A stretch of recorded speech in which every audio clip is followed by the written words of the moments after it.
Alabama has a great football team. I think the best Alabama team I've ever seen. And maybe the best Nick Saban team I've ever seen. But my fervent desire and what we worked hard to prepare to do was to not be overwhelmed by the whole scene, but we were.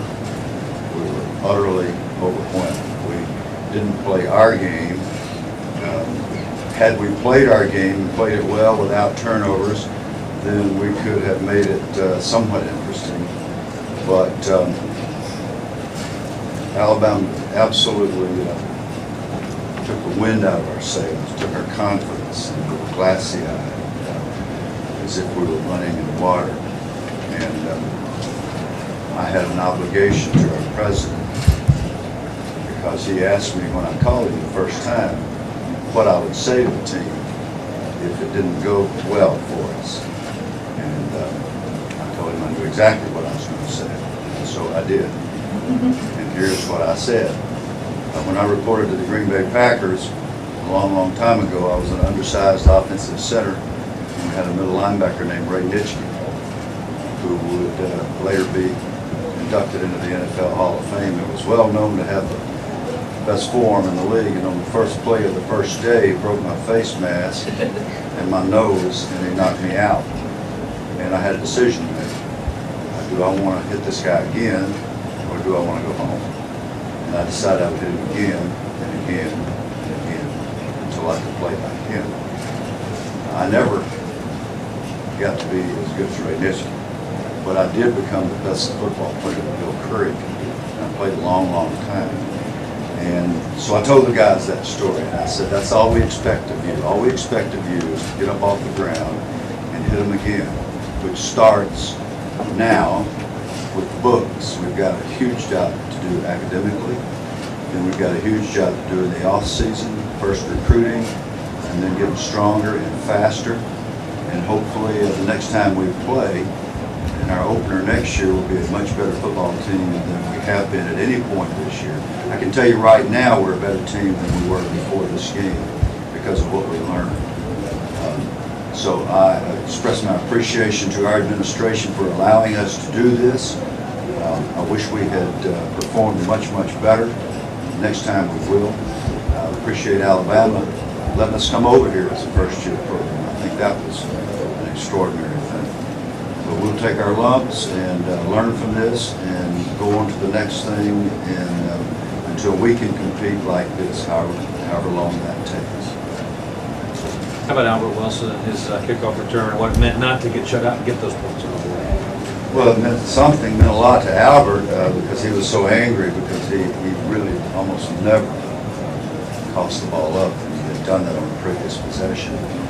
Anytime he gets a crease, he can outrun almost anybody. You wouldn't expect that.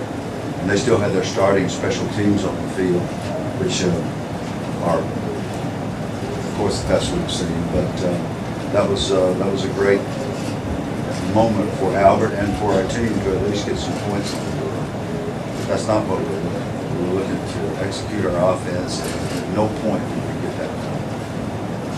Same thing on defense. It was just a matter of being totally outclassed and intimidated by the environment.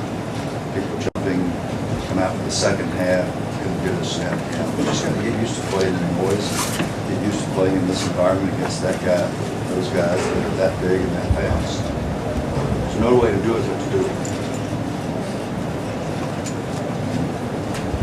Barbara Bowen, I work in the newspapers. Notwithstanding the score, I want to welcome you back to Bryant-Denny Stadium. Thank you, Barbara. That's wonderful. Yeah, I appreciate that. And being a big Alabama fan, I was glad to see you here. And I was glad to see him run that kickoff back for a touchdown. I'm always for the underdog. Thank you. What was the brightest part about tonight's game for you? Well, the brightest part is what we learned from it, because there was nothing to commend our performance. We could say we didn't quit, and we didn't quit. But they had fourth stringers, and only good thing, I suppose, is the down the line kids for Alabama got to play, and we got to play a lot of people. So I don't think you can count it when they take everybody out, first, second, even third stringers, we're not playing.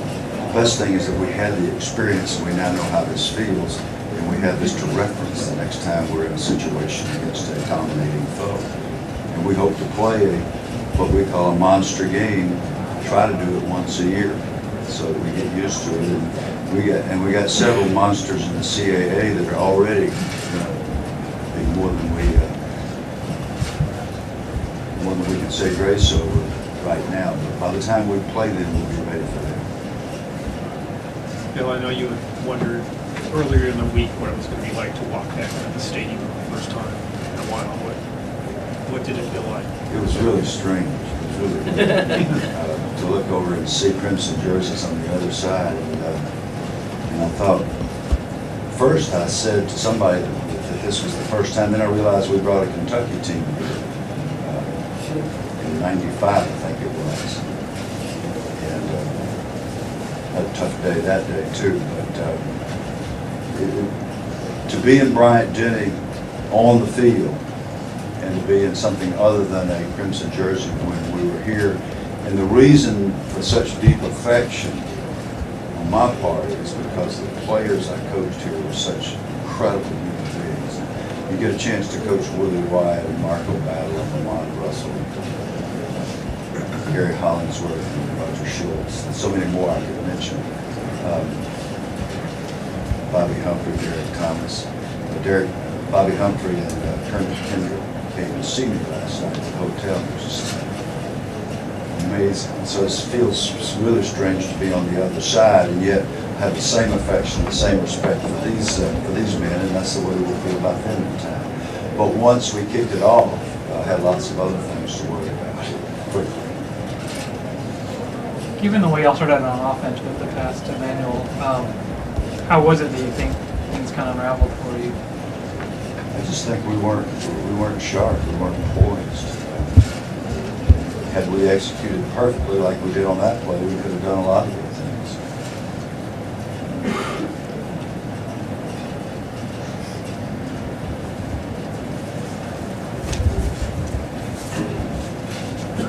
Yes. What was the mood of your players after the game?